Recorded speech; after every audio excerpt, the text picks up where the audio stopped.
Good morning students. I welcome you all in our next class. Next class, I mean to say this is our second science class, isn't it?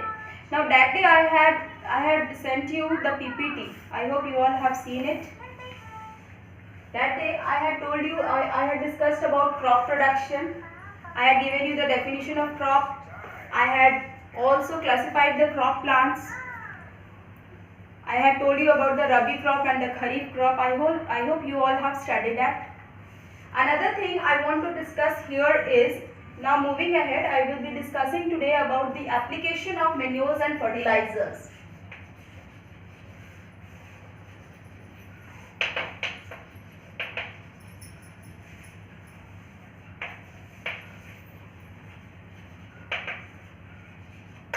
Now, why do we apply manures and fertilizers to the soil?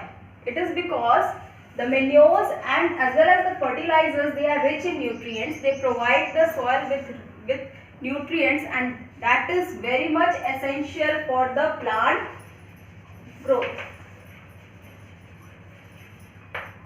I hope you all have heard about it, the manure as well as the fertilizer. Now, there are three steps there are three ways we can overcome. We all know that the farmer grows crops, and when a farmer grows crops continuously for 2 to 3 seasons, then that crop field becomes, it has less of nutrients. Means the soil is having less quantity of nutrients. So how you will be overcoming this type of deficiency problem? First one is, you will be leaving the field barren. You will be leaving it, and that we call it as fallow. You will be leaving that field uncultivated. So when the crop is grown in the same field for 2 or more seasons, it becomes deficient in nutrients. So how you will be overcoming this deficiency problem? Means the deficiency of nutrient. What you will be doing? First one is field fallow. Now, what is field fallow? Let us discuss about it. Field fallow is the practice which the farmer rarely does. It is a practice which a farmer rarely does. In field fallow, what happens in field fallow? The crop field is allowed to be uncultivated for 1 or more seasons. Means the farmer will not be growing any type of crop on that land. So what will happen then? If the field is barren, if the crop is not being cultivated over there, then what will happen? The decomposition of dead plants and animals occurs over there on that field. When the decomposition of dead plants and animals undergoes, due to the decomposition of dead plants and animals, it becomes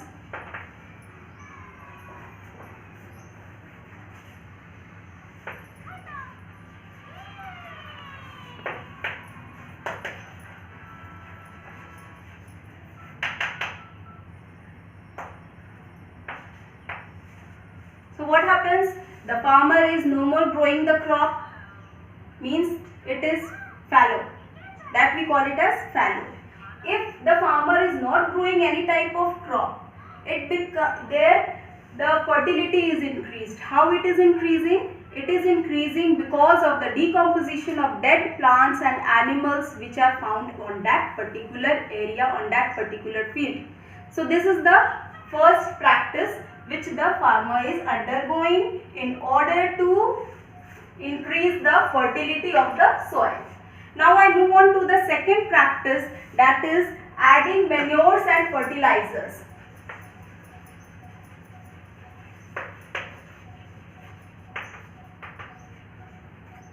This is manure, this is fertilizer. Now you all have heard about the manures and fertilizers. Now Now, the manures and fertilizers are those substances which are added to the field in the form of nutrients. So these manures and fertilizers are the nutrients for the soil, and they are very much necessary for the crop fields, for the crop plants. Third is practice crop rotation.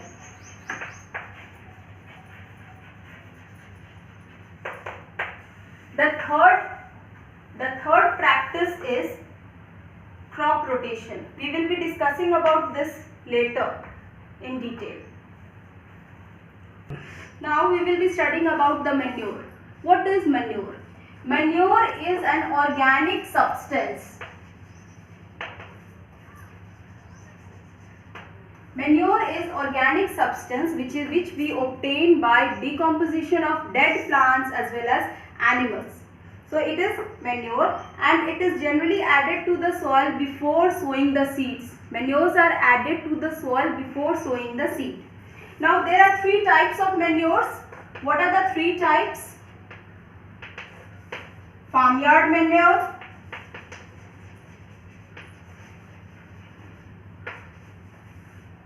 green manure, and last one is compost. Three types of manures we are having: farmyard manure, green manure, compost.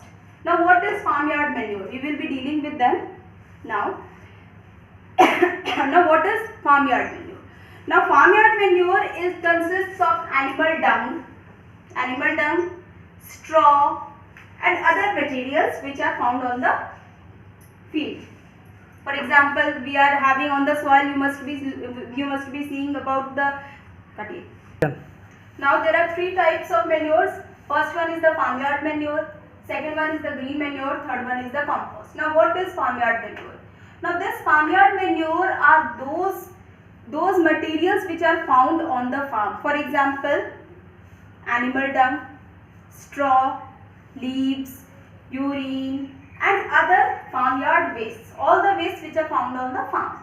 Second one is the green manure. What does green manure consist of? It consists of the green parts of the plants, commonly the leguminous plants. Now I hope you all remember leguminous plants, that is gram, pea, all these comes under the leguminous plants, and they are plowed along with the crop, plowing the soil. They are being plowed over here. They are plowed along with the plowing of soil. This is green manure. And third one is the compost. Now what is compost? Compost is the manure which we can prepare. It is the manure which we can prepare. It is prepared by the farmers by dumping the plant and animal waste. They make a pit, they dispose of the plant as well as the animal waste, and after that is getting degraded, that is getting decomposed. After getting decomposed, that becomes the manure, and that we call it as the compost. Understood? And this compost is generally made by the farmers. It is very much nutrient rich also. What happens here? Whatever waste we are putting in that pit, that is being acted upon by the decomposers. By decomposers I mean to say the bacteria and fungi. They decompose that waste, and that after getting decomposed it becomes a manure, and that is very much essential for the growth of the plants. So here we finish with the manures. Then what are the advantages of using manures? You must be knowing this also, as I told you that the manure is, after when you add manure to the crop plants, to the crop fields, there you will be increasing the soil texture. Secondly, you will be enhancing I mean to say increasing. You will be enhancing the capacity of the soil to increase the water holding capacity. So the soil is able to hold water. It is because of the manure. The third important thing which I want to discuss over here is very important thing. It increases the soil's fertility.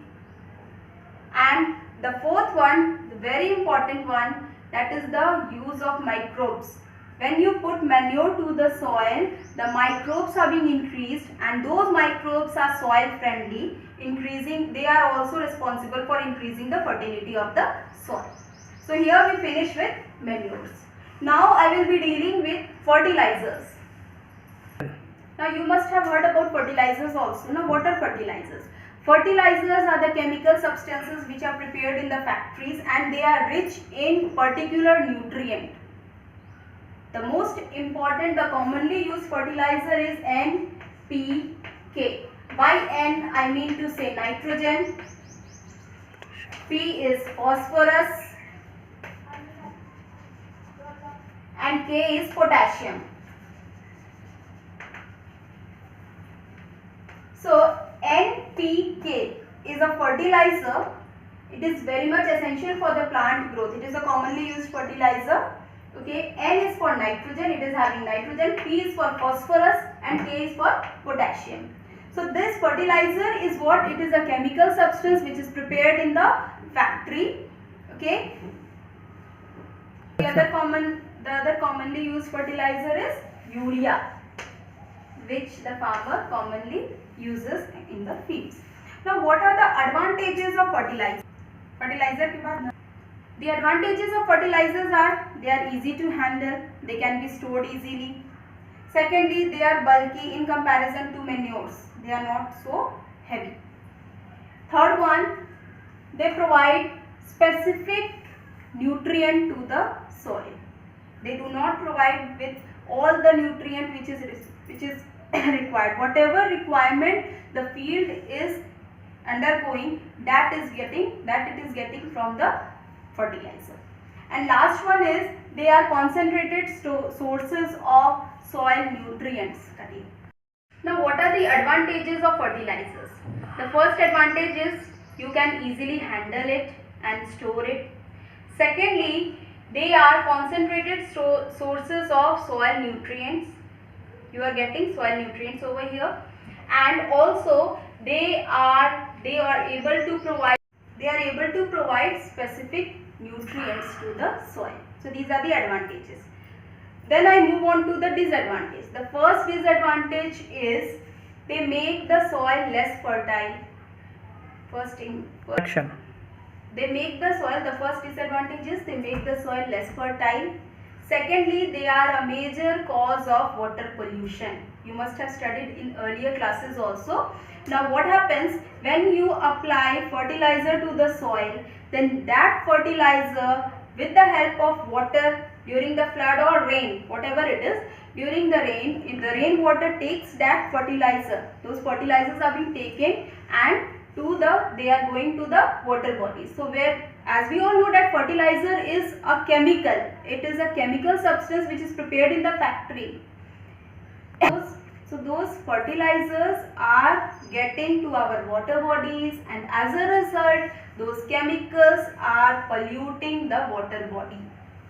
So this is the cause of water pollution. So here I finish with fertilizer.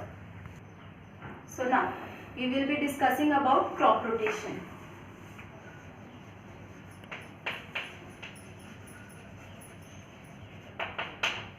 What is crop rotation? What happens, as I told you earlier also, that when same type of crop is growing in the same cultivation land, then what will happen? Then the nutrient will be getting reduced.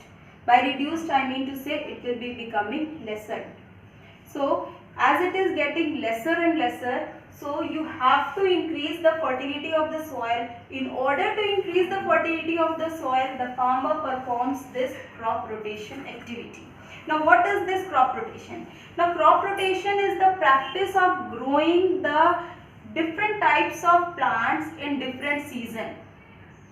For example, a farmer is growing rice or wheat in a particular field, and we all know, the farmers know, that the rice and wheat is able to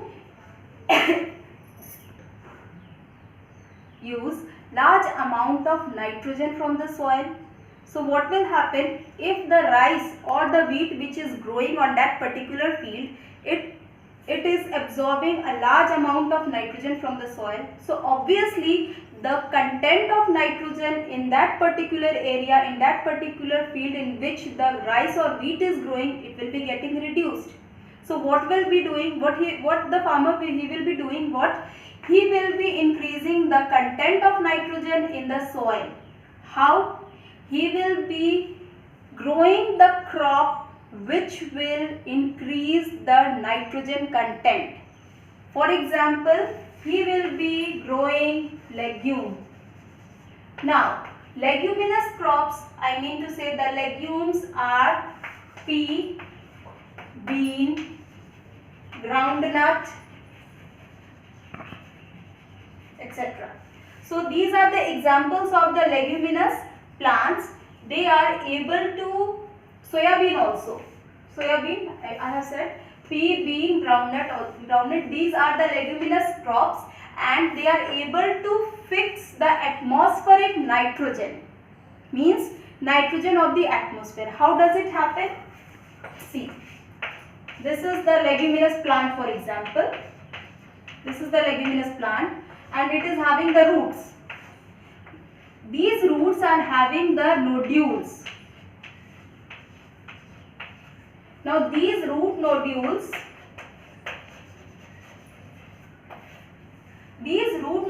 of the leguminous plant, it is having the bacteria. The name of that bacteria is rhizobium. Now what does this rhizobium bacteria do? The rhizobium bacteria, which is found inside the root nodule of the leguminous plant which the farmer is growing in that particular field. This rhizobium bacteria, it will be fixing the atmospheric nitrogen from the atmosphere. It will be fixing this atmospheric nitrogen into the soil. So what will happen then? Automatically the nitrogen's content will be increased in this particular field. So this we call as crop rotation over here. What happens? The cultivated land, it was not having the nitrogen content. Nitrogen content, I should say, it was very less.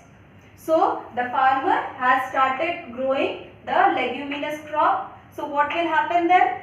The leguminous crop is growing and side by side, on the other hand, it has increased the content of nitrogen in the soil. Why? Because it is having the root nodule and this root nodule is having the rhizobium bacteria. The rhizobium bacteria is able to fix the atmospheric nitrogen into the soil. So obviously we can say that the nitrogen content is here increased. So this we call it as crop rotation. So I should say that if different crops with different nutrient requirements are grown in different season, automatically the soil will not be affected. This is the best example which I had discussed over here. So how you will be defining the crop rotation? Now crop rotation is the practice of growing the crops, different types of crops in different season in rotation. For example, if you are growing wheat, in the next season you will be growing the legume so that the nitrogen content is getting accomplished over here.